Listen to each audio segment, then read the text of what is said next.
Most of you know what gegenpressing is from constantly abusing a 4-2-3-1 gegenpress in Football Manager and calling it revolutionary. But when you're using this tactic, you're probably not thinking about its historical significance and its place in modern day football. So today we are going to talk about its historical background and why it is such a staple in the sport today. So first of all, what is gegenpressing? So for those who don't know, gegenpress means counterpress in German. And the tactic basically is, instead of dropping back when you lose possession of the ball, you instead try to push forward and regain possession as soon as possible, because it plays on the idea that as soon as you lose possession, the opponent is at its most vulnerable and disorganized state, which you can capitalize on to win back the possession.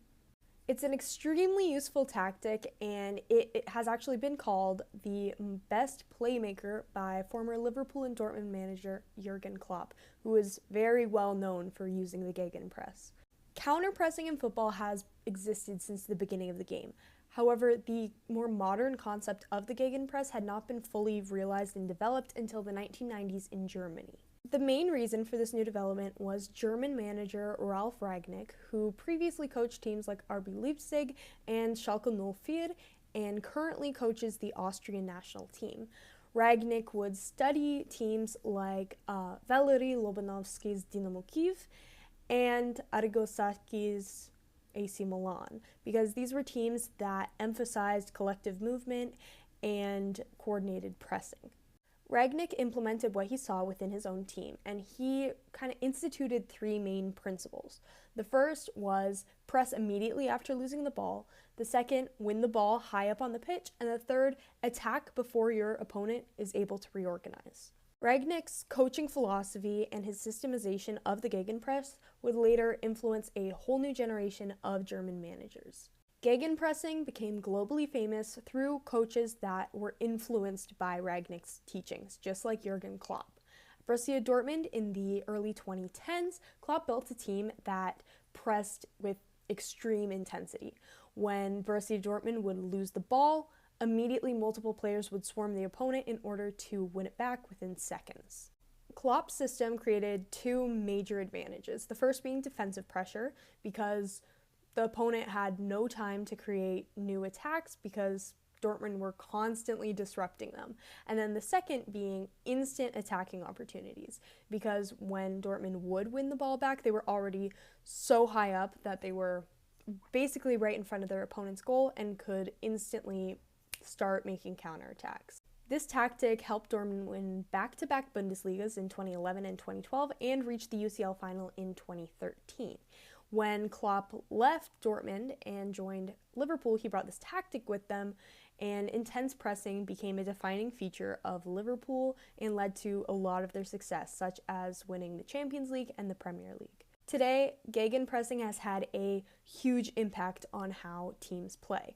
First of all, teams have become a lot more organized and collective. Instead of just having one player go to try and regain possession, the entire team moves together, and this, in turn traps opponents and also blocks passing lanes.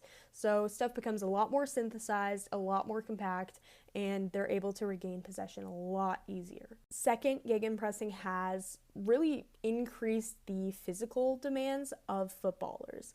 So now teams need to prioritize stamina, sprinting ability, and tactical awareness, because these players need to constantly press, recover, and transition between defense and attack.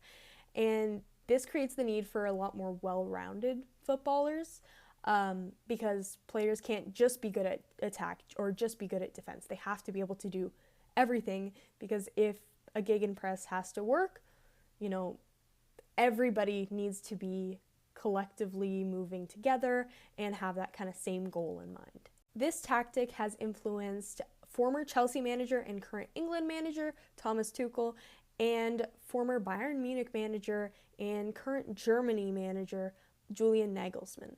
Even coaches who are focused on possession, like Pep Guardiola, use gegenpressing as a key defensive tool.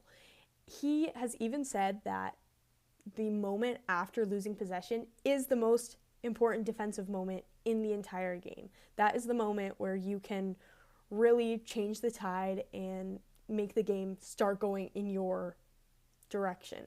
Because of the influence of the Gegenpress, modern-day football often revolves around constantly pressing, trying to win the ball back, and always controlling these transitions. Okay, and that was the history and the influence of the Gegenpress. Come back next time for the next topic.